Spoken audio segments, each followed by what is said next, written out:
तो चलिए आइए इस 8 क्लास के बैच में आपका स्वागत है और देखने का प्रयास करेंगे हमारे तमाम बच्चे। यहाँ जितने भी बच्चे बैठे हुए हैं, ये वाली बुक तुम लोगों के पास होगा एनसीईआरटी। अब जो पुरानी वाली बुक चल रही थी है क्या, दिखाने का प्रयास करेंगे। यहाँ है, इसमें बुक है, एक बच्चा दे दे। ये वाली बुक आपका चल रहा था जिसको हमने 5वीं अध्याय तक पढ़ाया था। अब बच्चे का कहना है कि सर ये सरकारी स्कूल में जो ये चलती है, ये नई वाली बुक एनसीईआरटी, तो ये वाली पढ़ाइए। तो इसका थ्योरी हो गया है और आप क्या करेंगे, उस थ्योरी को अच्छे ढंग से देख लेंगे। और मैं अभी बोल दे रहा हूँ, थ्योरी पर चर्चा कर दे रहा हूँ और ये सारे प्रश्न इसका जो है ना आपको करेंगे बोर्ड पर और सिलसिलेवार ढंग से आप देखने का प्रयास करोगे तमाम बच्चों। यहाँ देखो एनसीईआरटी लिखा हुआ है ना। तो एनसीईआरटी का फुल फॉर्म पहले हम लोग जानने का प्रयास करते हैं। तो बच्चे यहाँ देखने का प्रयास करें। पहले आप अगर पढ़ते हो तो यहाँ देखो NCERT, national council of educational research and training होता है। क्या होता है बच्चे?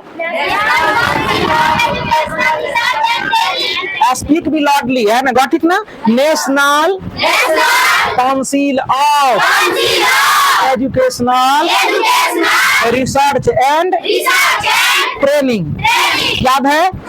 याद करवाए थे एक दिन। अब देखो यहाँ लिखा है पापू। पापू का मतलब होता है आपके लिए पाठ पुस्तक। पापू से पाठ पुस्तक, पापू से पाठ पुस्तक। सीख गया तुम लोग। तो चलिए आइए, हम लोग पढ़े थे इससे संबंधित जितने भी ये थ्योरी था उस पर हम थोड़ा सा चर्चा कर दे रहे हैं। तमाम बच्चे सिंसियर ढंग से सुनने का प्रयास करेंगे। सबसे पहली बात तो हम संख्या बताए थे, संख्या क्या होती है। तो संख्या पढ़ लिया था तुम लोग, प्राकृतिक संख्या, प्रमेय संख्या, पूर्ण संख्या, पूर्णांक संख्या, वास्तविक संख्या, सम संख्या, विषम संख्या, तमाम चीज पढ़ा दिए थे, है ना। तो ये चीज जाएंगे आप यूट्यूब पर सीके रंग एनएसएस सेंटर, वहां टाइप करेंगे, आपको बेहतरीन ढंग से आप 8वीं क्लास एनसीईआरटी थ्योरी क्लास जब करेंगे तो वहां आपको मिलने वाला है। और तमाम बच्चे जाके बार बार उसको क्या करेंगे, देखते रहेंगे ताकि तुम्हारा रिवाइज होता रहेगा। कोई दिक्कत? अब रही बात की इस टॉपिक से रिलेटेड, तो इसमें क्या आएगा, पहला क्रम विनिमय नियम। क्या आएगा बच्चे? तो कहता है क्रम विनिमय नियम कह रहा है कि जब दो संख्याओं का संक्रिया उसके उल्टे क्रम की संक्रिया करते हैं तो दोनों तरफ जब बराबर आ जाता है तो उसको क्रम विनिमय नियम गुण कहते हैं। बात समझ में आ गया ना? और दूसरा तुम्हारा क्या था, साहचर नियम। क्या था बच्चे? साहचर नियम में क्या होता था, जब 3 संख्या को एक साथ लेते थे, है ना, तो प्रथम 2 और अंतिम संख्या, इधर से अंतिम से 2 और प्रथम संख्या का संक्रिया करने पर दोनों का संक्रिया बराबर आता था तो उसको साहचर गुण कहते थे ना। इसके बाद हम लोग पढ़े थे क्या, इसके बाद हम लोग पढ़े थे संबरक गुण। क्या पढ़े थे? संबरक गुण ये कहता है कि जब किसी भी प्राकृत संख्या हो या पूर्ण संख्या हो या पूर्णांक संख्या हो, उसमें जब हम लोग क्या करते हैं कि उसका संक्रिया करते हैं, जैसे प्राकृत पूर्ण संख्या है तो पूर्ण संख्या का संक्रिया करेंगे अगली पूर्ण संख्या से तो वो पूर्ण संख्या ही प्राप्त होगा, तो उसे संबरक गुण कहते हैं। कोई दिक्कत? तब हम लोग पढ़े थे योज प्रतिलोम। क्या पढ़े थे बच्चे? योज प्रतिलोम में हम लोग ये पढ़े थे, जब 2 संख्याओं का योगफल यानी उसके उल्टा चिन्ह लगाकर, जैसे 4 है या -4 को दोनों को जोड़ेंगे तो क्या हो जाएगा, 0 हो जाएगा, तो इसको योज प्रतिलोम कहते हैं ना। कहते हैं, कहेगा 4 का योज प्रतिलोम तो -4, 8 का योज प्रतिलोम तो -8, 10 का योज प्रतिलोम तो -10, है ना। आम का योज प्रतिलोम -आम, कटहल का योज प्रतिलोम तो सीख रहा है। अब गुणात्मक प्रतिलोम क्या होता है, तो गुणात्मक प्रतिलोम में हम लोग ये पढ़े थे कि जब 2 संख्याओं किसी संख्या का व्युत्क्रम से गुणा करने पर 1 प्राप्त होता है, उसे हम लोग क्या कहते हैं, गुणात्मक प्रतिलोम। जैसे 4 का गुणात्मक प्रतिलोम कोई पूछ देगा तो 1/4। सीख रहे हो सारे बच्चे? सिंसियर बैठो, पूरा सिंसियर बैठो, एकाग्रचित होकर के। कहेगा कि 10 का योज प्रतिलोम बताइए, तो 10 का योज प्रतिलोम 1/10 से गुना कर देंगे, 10 कट जाएगा, 1 हो जाएगा आंसर। अब देखो, अब तुम्हारा संबरक गुण हो गया, गुना योज प्रतिलोम हो गया, गुणात्मक प्रतिलोम हो गया। अब क्या बचा, तत्समक, है ना। तत्समक में योज तत्समक था और गुणात्मक तत्समक था, यही ना था। तो योग तत्समक में ये होता है, जब कोई भी प्राकृतिक संख्या हो, पूर्णांक संख्या हो, पूर्ण संख्या हो, कोई भी संख्या में हम लोग जब जीरो जोड़ते हैं तो वही संख्या प्राप्त हो जाता है, तो उसको क्या कहते हैं बच्चे? योग तत्समक। अब गुणात्मक तत्समक क्या होता है? तो गुणात्मक तत्समक में क्या होता है, यही गुणात्मक तत्समक पर पहला बनेगा सवाल, है ना? तो इसलिए इस नियम को ध्यान में रखेंगे। गुणात्मक तत्समक में क्या होता है कि जब किसी संख्या में 1 से गुना करेंगे तो वह संख्या वही रह जाए, तो उसको गुणात्मक तत्समक कहते हैं। जैसे 1 गुना 4, 1 गुना 4 तैयो 4, और 4 गुना 1 तैयो 4, तैयो 4, तो इसी को कहते हैं गुणात्मक तत्समक। तो सारे नियम, अब एक था वितरण नियम। वितरण जैसे प्रसाद रहता है, क्या है, एक बाटी में प्रसाद है, एक जगह इकट्ठा है, उसको बांट देते हैं ऐसे ऐसे, है ना? तो वो चला जाता है, क्या वो वितरण हो गया, इसलिए वितरण नियम। उसी प्रकार से यहाँ भी होता है, ब्रैकेट के संख्या से क्या करते हैं, ब्रैकेट में जितने भी संख्या रहता है बाहर वाले संख्या से एक एक संख्या से गुना कर देते हैं, तो उसको क्या कहते हैं, वितरण नियम। कोई दिक्कत? तो चलते हैं मेन पॉइंट की दुनिया में, यहाँ देखने का प्रयास करेंगे सारे बच्चे। अब देखो तुम्हारा सवाल ये क्या कह रहा है, कह रहा है क्या, इसमें कहता है उचित गुण धर्म को लिखिए। ध्यान से सुनेंगे, सुन रहे बच्चे?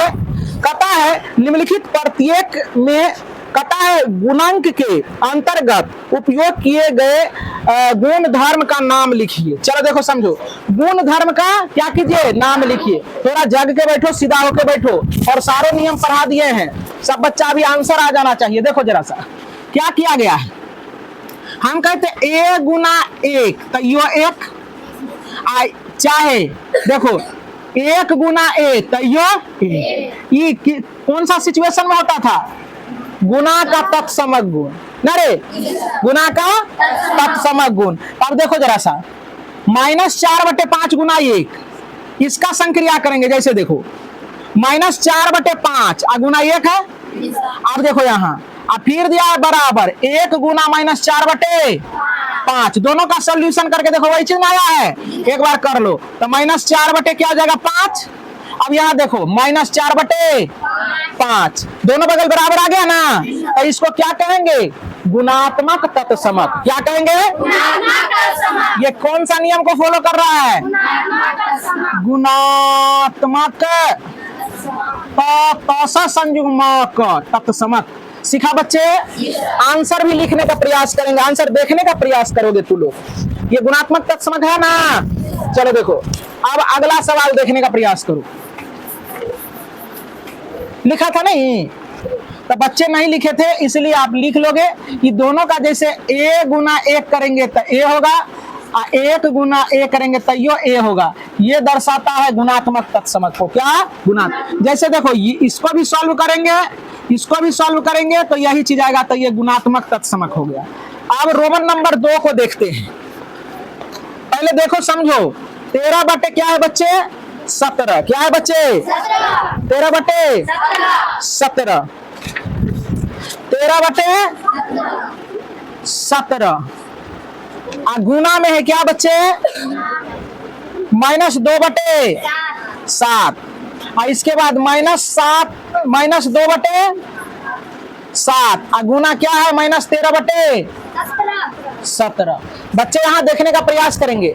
बच्चे कह सकते हैं कौन सा नियम है, कौन सा गुणधर्म बता रहा है, क्रमबिन्मय गुना। कौन सा, किसमें, गुना में क्रमबिन्मय गुण। देखो क्रम को बदल दिया, देखो -13/17 पहले, के बाद -2/7।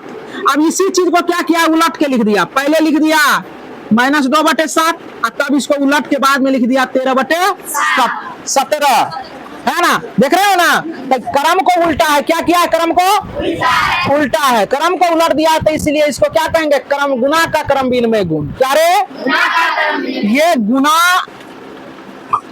का क्रमविनिमय गुण। कोई बच्चा को दिक्कत?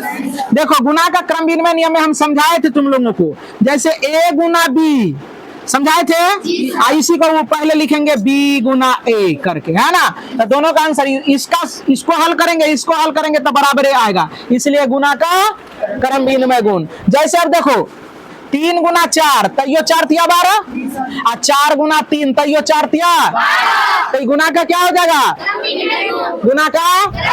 वहाँ बच्चा वो समझ नहीं रहा है लेकिन लिख रहा है। और देखो यहाँ 2 गुना 3 तो यो 6 और 3 गुना 2 तो यो 6। तो ऐसा कब होता है? अब यहाँ जोड़ रहता तो योग का क्रम विनिमय नियम होता, यहाँ गुना है तो गुना का क्रम विनिमय गुण हो गया। अब रोमन नंबर 3 में आते हैं। कह रहा है क्या, देखो -19/29 गुना 29 बटे -19 बराबर 1 है ना बच्चे। अब कोई बच्चा बोल सकता है कौन सा गुण को दर्शा रहा है? ये दर्शा रहा है, हम बताए थे तुम लोगों को कि किसी संख्या को उसके उल्टे क्रम से अगर गुना कर दिया जाए तो वह कट के 1 होता है ना। तो इसको क्या कहते हैं? गुणात्मक प्रतिलोम। क्या कहते हैं? ये हो गया गुणात्मक प्रतिलोम। गुणात्मक प्रतिलोम। अब बताओ, जिसको याद नहीं होगा नियम क्या बनेगा उससे? इसलिए ना कहते याद करने के लिए। कहेगा एक का गुना, जैसे इसको 19 से 19 कर जाएगा, 29 से 29 कर जाएगा, 1 ना हो जाएगा। इसलिए इसको गुणात्मक प्रतिलोम 1/A का गुणात्मक प्रतिलोम 1/A, ये दोनों कट के 1 नहीं हो जाएगा। जैसे 10 का गुणात्मक प्रतिलोम 1/10, ये हो जाएगा ना। तो ये गुणात्मक प्रतिलोम हो। तो इसी के साथ ये प्रश्न हुआ खत्म। अब अगला प्रश्न 2 नंबर का है, उसको करते हैं। तो आइए बच्चे, प्रश्न संख्या 2 है और इस एक्सरसाइज का लास्ट प्रश्न है और इस चैप्टर का भी लास्ट सवाल है ना। तो देखने का प्रयास करें। इससे पहले थ्योरी हमने पढ़ाया था ना, तो देखो जरा सा इसमें क्या किया है। कहता 1/3, पहले सवाल रीड कर देते हैं। कहता बताइए कौन से गुण धर्म की सहायता से आप इतना इतना को अभिकलन करते हैं, अभिकलन करते हैं। तो चलिए, कहने का मतलब इसमें कौन सा गुण धर्म है, तो इसका सॉल्यूशन और इसका सॉल्यूशन जब करेंगे तो दोनों बगल बराबर ही आएगा। लेकिन हुआ क्या है, हम लोग सहचर गुण में पढ़े थे, सहचर गुण में पढ़े थे A Guna B Guna C बराबर A Guna B Guna C। हम कहते पहले 2 को घेर दो और यहाँ बाद में 2 को घेर दो, तो ये क्या हो गया? गुना का सहचर नियम पढ़ाए थे। तो वही बात ना यहाँ है। देखो सेम संख्या है, 1/3 6 4/3।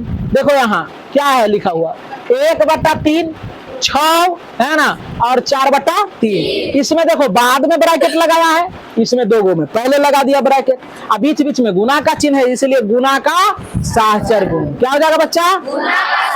इसका सॉल्यूशन करेगा तो दोनों बगल 1 बराबर ही आएगा। लिखेंगे यह प्रश्न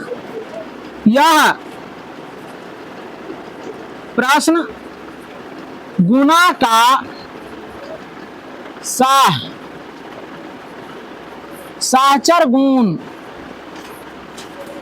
को दर्शाता है। कहानी खत्म है ना। एगो करके दिखा देते हैं तुम लोग। 1/3 देखो, 6 गुना 4/3 है ना बच्चों। यहाँ टटिया लगा दो, मतलब कहने का है कि घेर दो। अब देखो 4/3, दोनों का सॉल्यूशन जब करेंगे तो 1 के जैसा आएगा। पहले ब्रैकेट का काम होता है 1/3। अब देखो 3 का 3, 3 दूना 4 दूना 8। इसका सॉल्यूशन करेंगे तो 8/3 होगा बच्चे। अब फिर इसका कर लो, 3 का 3, 3 दूना 6। तो यहाँ क्या हो जाएगा? 2 गुना 4/3, 4 दूना 8/3। देखो बराबर है दोनों तरफ। तो इसलिए गुना का सहचर गुण को प्रदर्शित करता है। तो that's called it a day. आज के लिए इतना ही।